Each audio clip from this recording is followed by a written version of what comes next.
Without further ado, I'll move on to my presentation. Welcome to my challenge presentation. I'm Valentine and I'm a learner in the School of Humanity. The title of my challenge presentation is Tackling Adverse Effects of Pollution on Children with ADHD. Our agenda for today, we are going to look at the problem overview. We are going to look at the key statistics, facts, and problem analysis, solution to the research, that's my research proposal, and impact of the solution.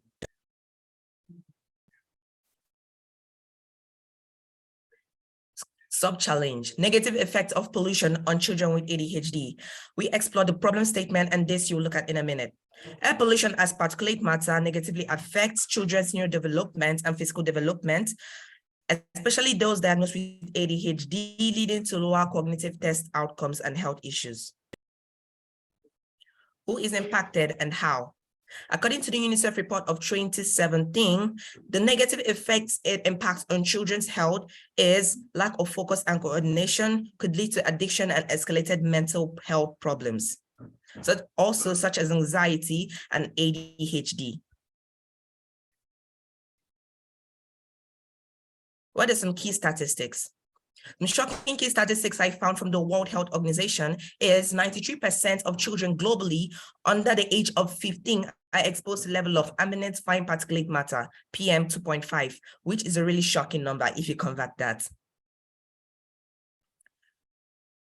On the problem analysis, to actually analyze and understand the problem, I carried out an iceberg model, and this helped me understand the problem, such as it contains the patterns, structures, and the mental models associated with the problem. The child experiences behavior such as impulsivity, anxiety, hyperactivity, and addiction to drugs.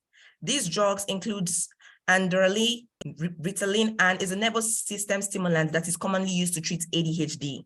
The structures associated with its patterns is lack of emission pollution policies. This in turn leaves a poor environment where the child is raised or is growing up. The mental models associated with this problem is hereditary, genes are passed from the child, and lack of awareness. My solution is a research proposal.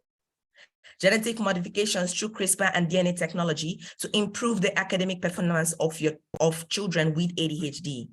Why is this a solution, and what's the purpose of this research?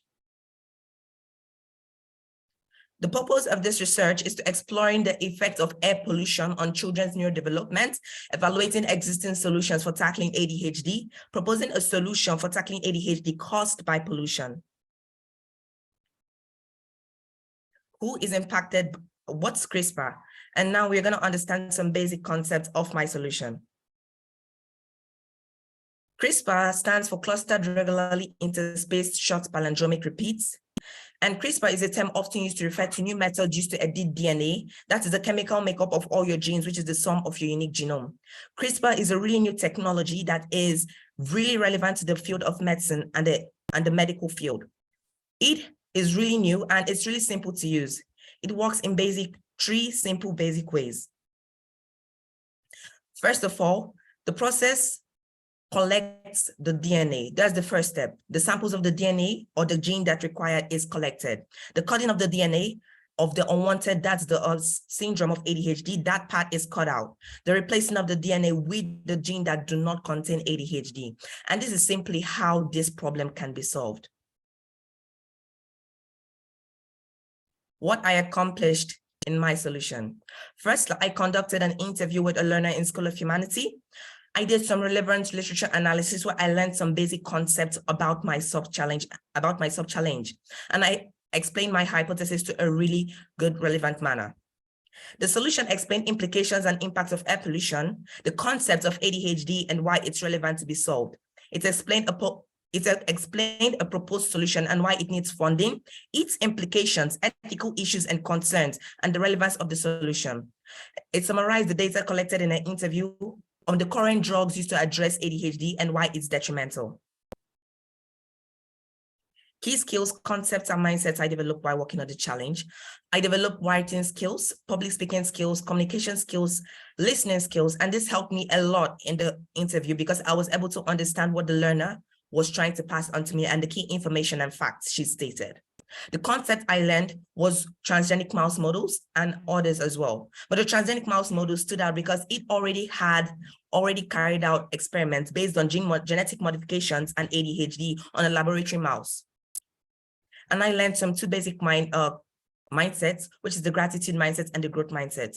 When giving feedback, though I do feel bad, but it really helped me, and I always thank them afterwards because this helped me move on as a learner. My reflections.